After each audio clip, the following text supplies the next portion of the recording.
শাহেদ যখন লেখাপড়া শেষ করলো তখন মনে হলো ওর বিয়ের বয়স হয়েছে।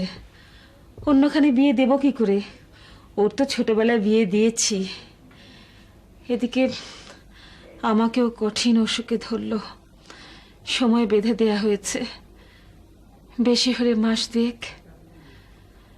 মনে হলো আমাদের ছোটবেলার স্বপ্ন, বউটাকে দেখি, ছেলেটার হাতে ওকে তুলে দেই আর ওকে তোর কাছে রেখে যাই। এখন মরলেও শান্তি। স্বামী স্ত্রীকে তো মিলিয়ে দিলাম।